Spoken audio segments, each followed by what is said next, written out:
اس کی یاد میں بھی انہوں نے کچھ باتیں لکھی ہیں. کہتے ہیں بیٹا محمود نہایت خوب سیرت پاک تینت تھا. وہ بچپن ہی سے سب کا ہمدرد اور ہر کسی کے دکھ درد میں کام آنے والا تھا. وہ بچپن ہی سے 5 وقت کی نمازیں مسجد میں جا کر ادا کیا کرتا تھا. باپ کی طرح باغیرت اور تبلیغ کا دھنی تھا. جس دن اس کے ایف اے کے امتحان ختم ہوئے تو مجھ سے کہنے لگا کہ امی دعا کریں میں اعلیٰ نمبروں میں کامیاب ہو جاؤں تاکہ میں فوج میں کمیشن حاصل کروں. اس پر میں نے کہا تم جیسے بہادر جوشیلے جوان کی تو جماعت کو بہت ضرورت ہے. تو کہنے لگا میں فوج میں رہتے ہوئے بھی تبلیغ سے غافل نہیں رہوں گا. کیا آپ نہیں چاہتی ہیں کہ میں وطن کی خدمت کروں؟ اور قادیان بھی تو ہم ہی نے واپس لینا ہے. اگر میں شہید ہو گیا تو آپ شہید کی ماں کہلائیں گی. اگر فتح یاب لوٹا تو غازی کی ماں. یہ میرا بیٹا شہید ہوا اور ظالموں نے بڑے دردناک طریقے سے اس کو مارا، مگر یہ شہادت ایک عظیم شہادت ہے جو کسی کسی کو نصیب ہوتی ہے. مکرمہ رشیدہ بیگم صاحبہ جن کے شوہر قریشی محمود احمد صاحب شہید کیے گئے، لکھتی ہیں کہ قریشی محمود کو شہادت کا شوق ہی بہت تھا. 1974 میں احمدیوں کی مخالفت زوروں پر تھی، مگر آپ نے ہر موقع پر ثابت قدمی کا مظاہرہ کیا. یہ مخالفت کم ہونے کی بجائے بڑھتی چلی گئی اور آپ کے ماموداد بھائی مقبول احمد کو فروری 1982 میں پنواکل میں شہید کر دیا گیا. جب اپنے بھائی کو بہشتی مقبرے میں قبر میں اتار رہے تھے تو کہا ہے مقبول کہ رتبہ خوش نصیبوں کو نصیب ہوتا ہے، کاش مجھے بھی یہ رتبہ حاصل ہو جائے اور میں بھی یہیں پر آؤں.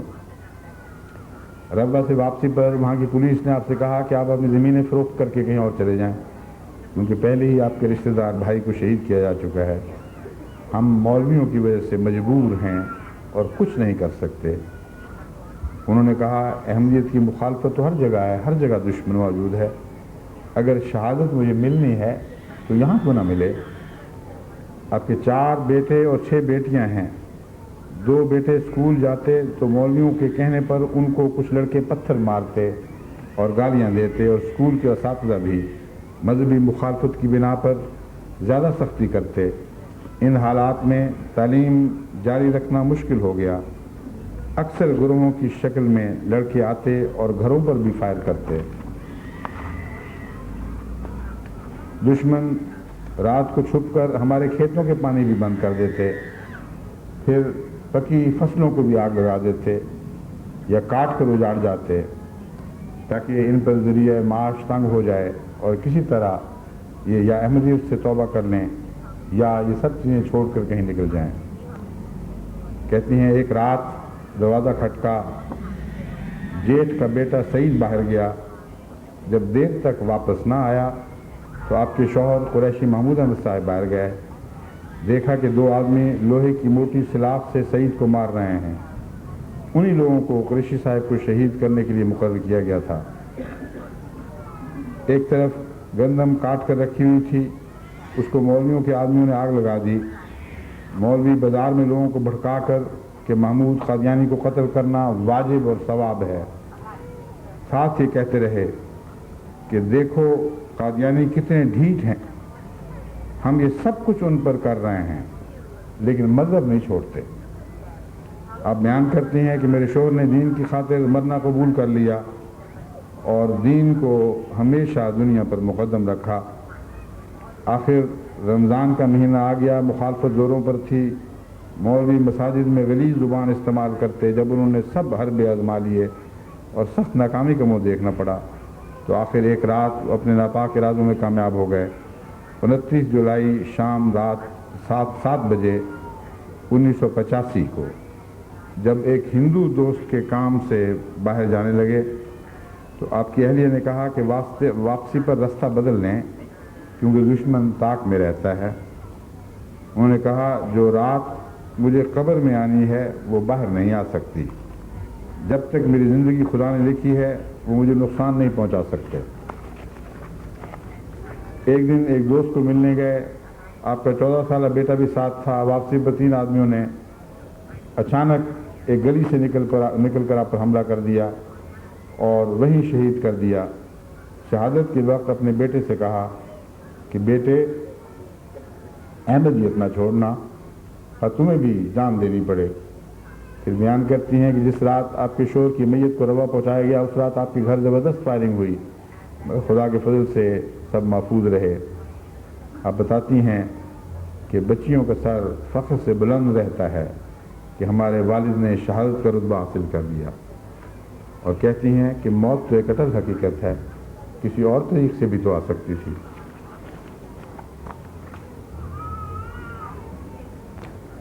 رخسانہ طارق جولائی 1886 میں عید کے دن شہید کی گئیں۔ رخسانہ کے والد بتاتے ہیں کہ شادی سے چند روز قبل اس نے ایک خواب دیکھی کہ میں اپنے کمرے میں بیٹھی ہوں اور حضور انور تشریف لائے ہیں اور کمرے کے باہر کی طرف کھڑکی کے راستے میرے سر پر ہاتھ پھیرا ہے جیسے بزرگ بچوں سے پیار کرتے ہیں۔ یہ خواب بیان کر کے وہ بہت خوش ہوئی۔ ایک عجیب بات ہے کہ میں ایک عجیب بات جو میں نے رخسانہ میں دیکھی، وہ شادی کے چند دن بعد ہی اپنا جہیز بانٹنے لگی۔ مجھ سے اجازت لے کر سارا سامان غریب لڑکیوں میں تقسیم کر دیا۔ پوچھنے پر کہنے لگی کہ میں نے اپنی امی جان سے کہا تھا کہ مجھے صرف 2 چرپائی وغیرہ دے دیں، زندگی ایسی ہی فانی ہے، اس کا کیا بھروسہ ہے، جتنی بھی غریبوں کی خدمت کر لوں مجھے راحت نصیب ہوتی ہے۔ طارق بتاتے ہیں کہ غریبوں کی خدمت کر کے اس کے چہرے پر اتنی خوشی ہوتی تھی جیسے سورج نکل آیا ہو۔ جولائی 86 میں عید ہی کا دن تھا۔ رخسانہ نے عید پر جانے کا ارادہ ظاہر کیا۔ طارق کے بڑے بھائی نے مخالفت کی اور ڈانٹ کر منع کر دیا۔ وہ طارق سے کہنے لگی ہم ربوہ چلے جاتے ہیں، وہاں اپنا گھر بنا لیتے ہیں۔ پھر وہ پرانے کپڑوں میں ہی عید کی نماز پر چلی گئی، حالانکہ شادی کے بعد یہ اس کی پہلی عید تھی۔ عید کی نماز میں وہ بہت روئی اور گھر واپس آتے ہوئے بہت خوش تھی۔ سب کے لیے ناشتہ تیار کیا۔ ان کے خاوند بتاتے ہیں کہ میں حیران تھا کہ آج اتنی خوش کیوں ہے، وہ گھر میں سب کو خوشی سے ملی، ہمیں کیا معلوم تھا کہ اس کی آخری لمحات ہیں۔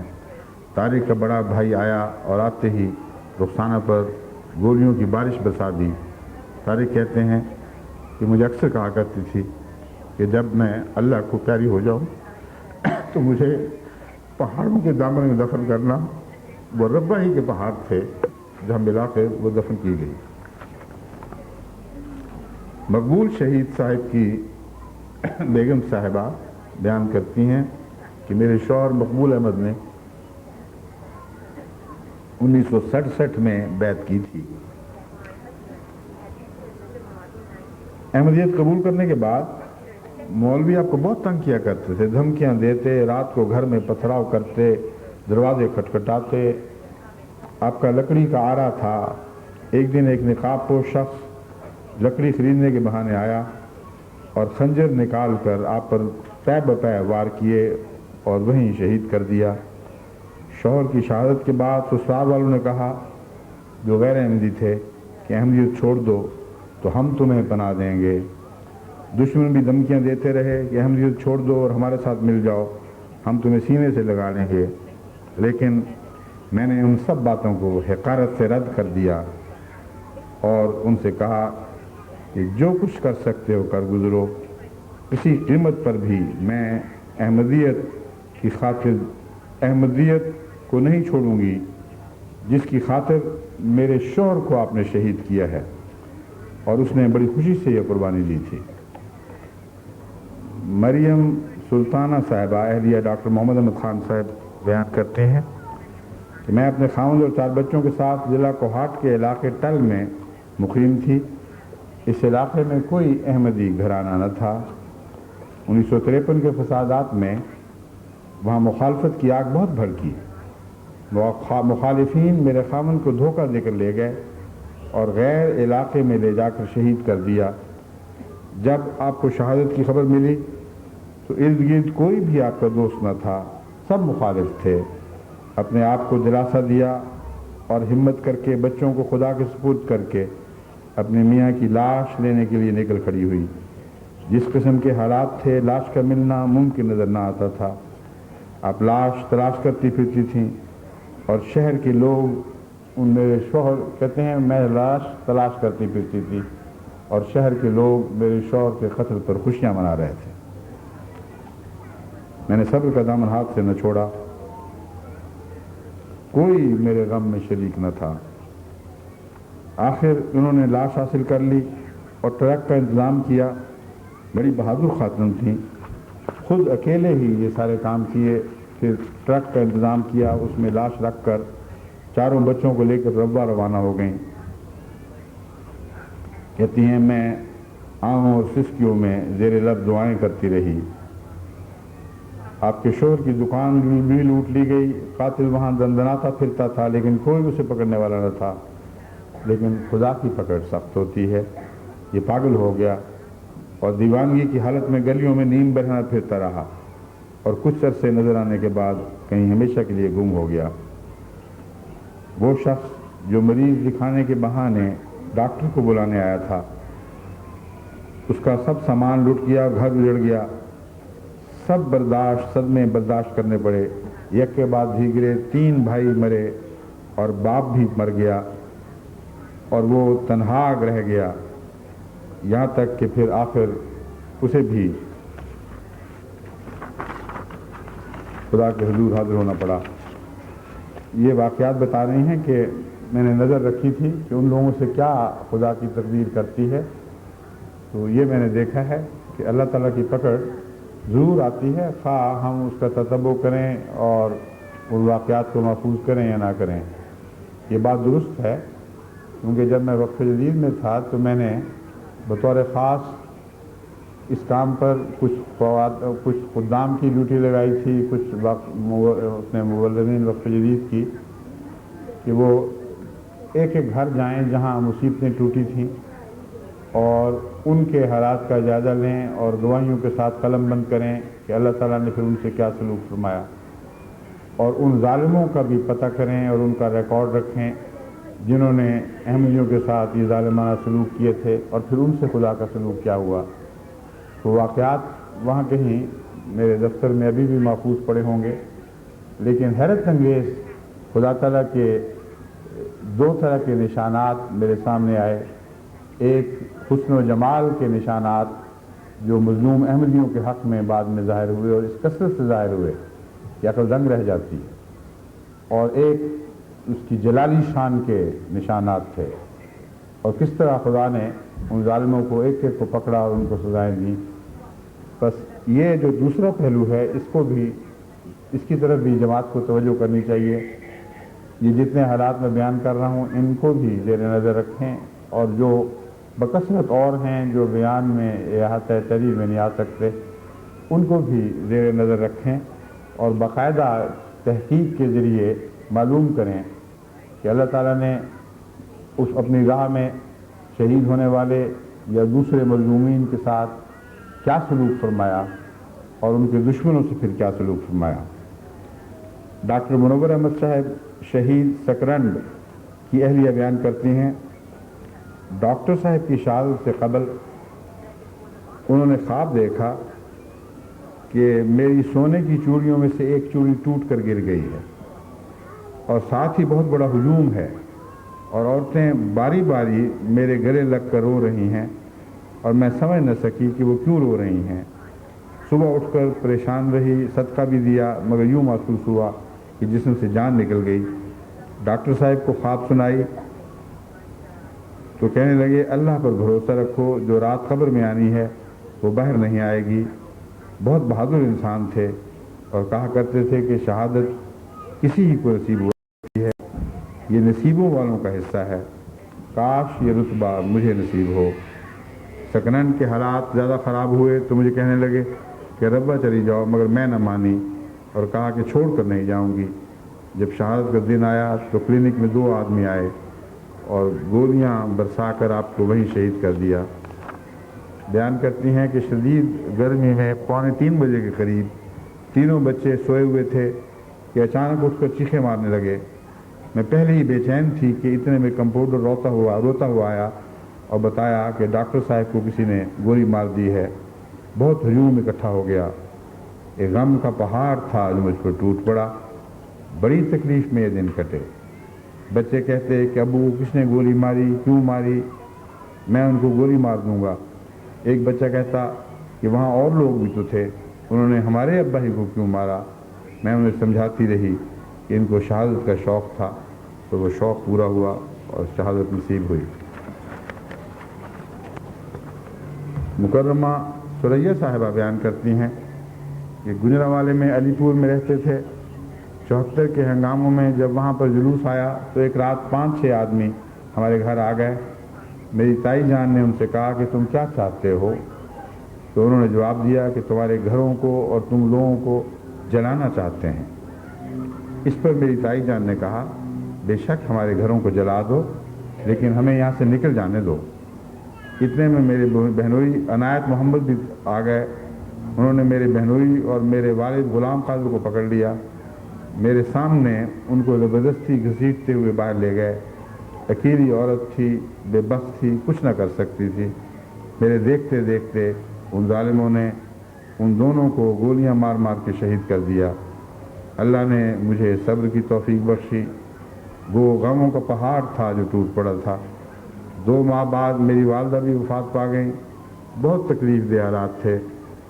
اللہ کا شکر ہے کہ اس نے ہر موقع پر ثبات قدم عطا فرمایا۔ محترمہ امت اللہ اور امت الرشید صاحبہ بنت، دونوں بیٹیاں ہیں ڈاکٹر عبدالقدیر صاحب جدران کی، یہ لکھتی ہیں 1984 میں جب حالات خراب ہوئے تو آپ کو کئی دفعہ دھمکی آمیز خطوط آئے، یعنی ان کے والد کو، کہ ہم تمہیں قتل کر دیں گے، لیکن آپ کو ان دھمکیوں سے کوئی خوف اور ڈر نہ تھا، بلکہ نماز تہجد میں شہادت کی دعا مانگا کرتے تھے۔ آخر ایک روز ایک شخص مریض بن کر آیا اور مسیحا کی جان لے گیا۔ اس نے کئی فائر کیے اور ڈاکٹر صاحب نے اسی وقت شہادت کا مرتبہ پا لیا۔ آب زمزم سے دھلے ہوئے 2 کفن مکے سے لائے تھے۔ ان کی خواہش تھی کہ اس کفن میں ان کفنوں میں ان کو دفنایا جائے۔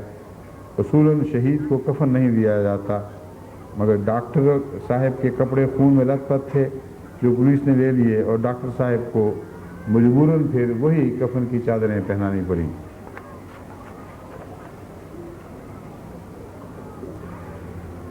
امت الحفیظ شوکت صاحبہ ڈاکٹر انعام الرحمن صاحب انور شہید کی اہلیہ لکھتی ہیں جب ایک دن لوگوں نے آپ کو حالات خراب ہونے اور اس کے نتیجے میں خطرات سے آگاہ کیا تو آپ نے یہ کہہ کر علاقہ چھوڑنے سے انکار کر دیا کہ پھر تو یہ علاقہ احمدیت سے خالی ہو جائے گا۔ آپ کے تمام بہن بھائیوں اور عزیز و اقارب نے بھی سندھ چھوڑنے کا مشورہ دیا، مگر اس وقت بھی حامی نہ بھری، بلکہ کہنے لگے کہ شاید سندھ کی سرزمین میرا خون مانگتی ہے، اور پھر سینے پر ہاتھ مار کر کہنے لگے کہ میں اس کے لیے تیار ہوں۔ ڈاکٹر صاحب مجھے کہا کرتے تھے اللہ تعالیٰ نے مجھے آپ جیسی دردمند، محبت کرنے والی، دین کی راہوں پر قدم مارنے والی ساتھی عطا کر دی ہے۔ آخری دن جب ہم دونوں بازار گئے ہوئے تھے تو ایک دکان پر مجھے انتظار کرنے کے لیے کہا اور ساتھ ہی ایک سٹول لا کر دیا کہ آپ یہاں بیٹھیں۔ یہ گوارا نہ تھا کہ میں کھڑی ہو کر بے آرامی میں انتظار کروں۔ ساتھ ہی گوشت کی دکان تھی، ڈاکٹر صاحب گوشت لے کر پیسے نکالنے لگے تو پیچھے سے اچانک دشمنوں نے حملہ کر دیا اور موقع ہی پر آپ کو شہید کر دیا۔ آپ کی لاش خون میں لت پت تھی۔ آپ نے اپنے خون میں انگلیاں ڈبو کر لا الہ الا اللہ لکھا اور اس حالت میں جان دے دی۔ ان کی شہادت کا منظر بڑا دردناک تھا۔ میرے سامنے تڑپتے تڑپتے جان دی۔ اللہ تعالیٰ نے محض اپنے فضل سے مجھے صبر کی توفیق بخشی۔ عائشہ بی بی صاحبہ اہلیہ میں مہر صاحب اب گجرانوالہ لکھتی ہیں کہ 74 میں جب گجرانوالہ میں حالات خراب ہوئے تو میرے بیٹے منیر احمد کا ایک غیر احمدی دوست آیا اور کہنے لگا صبح بہت خطرہ ہے، راتوں کو کہیں چلتے ہیں۔ لیکن یہ تو وہی واقعہ ہے جو میں پہلے بیان کر چکا ہوں۔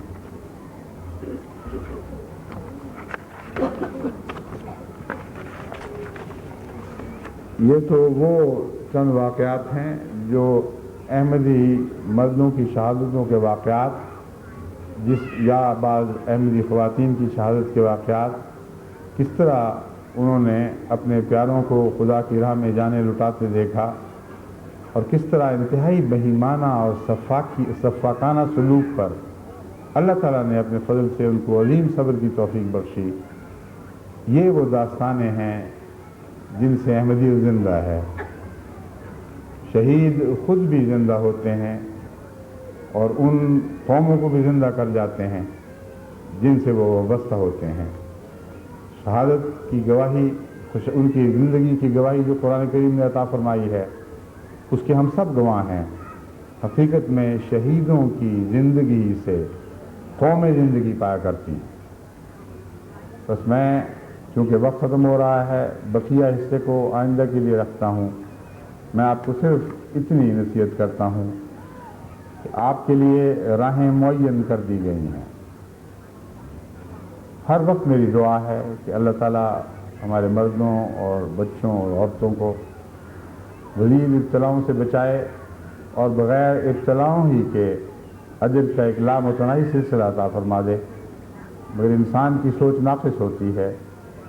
بعض لوگ جب مجھے لکھتے ہیں کہ ہمارے لیے شہادت کی دعا کریں، تو میں جانتا ہوں کہ شہادت کا رتبہ کیا ہے، مگر ان کو میں لکھا کرتا ہوں کہ مجھے اس وقت اور جماعت کو اس وقت غازیوں کی ضرورت ہے۔ مگر ایک انسانی سوچ ہے، اللہ بہتر جانتا ہے کہ کب جماعت کو شہادتوں کی ضرورت ہے اور کب جماعت کو غازیوں کی ضرورت پیش آتی ہے۔ بس جب بھی اس کی تقدیر ایک فیصلہ فرمائے گی، وہ فیصلہ بہرحال جاری ہوگا۔ اس لیے میں آپ کو یہ سمجھانا چاہتا ہوں کہ آپ کی ان پاک خواتین نے جو آپ سے پہلے گزری ہیں ان مصیبتوں میں سے، انہوں نے آپ کے لیے راہ عمل معین کر دی ہے۔ وہ زمین پر چلنے والی ایسی تھیں کہ آسمان پر کہکشاں کی طرح ان کے قدموں کے نشانات ہمیشہ تاریخ میں روشن رہیں گے۔ اگر ایسے واقعات پھر رونما ہوں، جیسا کہ آج پاکستان کا ملا شدید طیش کھا کر غیظ و غضب کا شکار ہو کر دوبارہ ایسے ہی حالات پاکستان پر وارد کرنے کی کوشش کر رہا ہے، تو میری نصیحت یہ ہے کہ دنیا چند روزہ ہے، جو کچھ بھی ہو جائے، اپنے ایمان کو سلامت رکھتے ہوئے خدا کے حضور حاضر ہوں، اور یاد رکھیں کہ آپ جو شہید کا مرتبہ پانے والے ہیں اب کبھی مر نہیں سکتے۔ آسمان کا خدا گواہ ہے کہ آپ ہمیشہ کے لیے زندہ ہیں، اور آپ ہی کی زندگی سے آپ کے بعد پیچھے رہنے والی قومیں زندہ رہیں گی اور اسی کا فیض پاتی رہیں گی۔ اللہ تعالیٰ ہمیشہ یہ توفیق عطا فرماتا رہے۔ اس ضمن میں آخری نصیحت یہ کرتا ہوں کہ آج جو تبلیغ کا دور ہے، اس میں جیسا کہ حیرت انگیز طور پر احمدی خواتین قربانیاں پیش کر رہی ہیں، اس راہ میں قدم آگے بڑھاتی رہیں، کیونکہ وہ لوگ جو داعی اللہ ہوتے ہیں ان کی غیر معمولی حفاظت آسمان سے اترتی ہے، حفاظت کے سامان آسمان سے اترتے ہیں، اور یہ وہ موقع ہے جس کے متعلق میں جانتا ہوں کہ داعین اللہ کے لیے اللہ تعالیٰ کی قدرت غیر معمولی طور پر حفاظت کے سامان کرتی ہے۔ پہلے بھی ہوتے رہے ہیں، آئندہ بھی ہوتے رہیں گے، لیکن بعض دفعہ دعوت اللہ کی راہ میں بھی شہادت واقع ہو جاتی ہے۔ اس کے نتیجے میں دعوت اللہ سے نہیں رکنا۔ ہم یعنی احمدیت آج ایک ایسے عظیم دور میں داخل ہو چکی ہے جہاں سارے پیمانے تبدیل کر دیے گئے ہیں۔ وہ ممالک جو 20 سال میں بھی چند 100 یا 1000 باتوں سے زیادہ نہیں کروا سکتے تھے، ان کے بیتوں کے پیمانے تبدیل کیے جا چکے ہیں۔ حیرت انگیز طور پر خدا تعالیٰ جماعت کی طرف ان لوگوں کے رجحان کر رہا ہے جن لوگوں کو پہلے جماعت سے نفرت تھی، اور اللہ تعالیٰ کے فضل کے ساتھ اس سلسلے میں MTA کو بھی عظیم خدمت کی توفیق مل رہی ہے۔ بس میں یقین رکھتا ہوں کہ اگر آپ دعوت اللہ کے کام میں مسلسل آگے بڑھتی رہیں گی جیسا کہ اب بڑھ رہی ہیں، تو انشاءاللہ تعالیٰ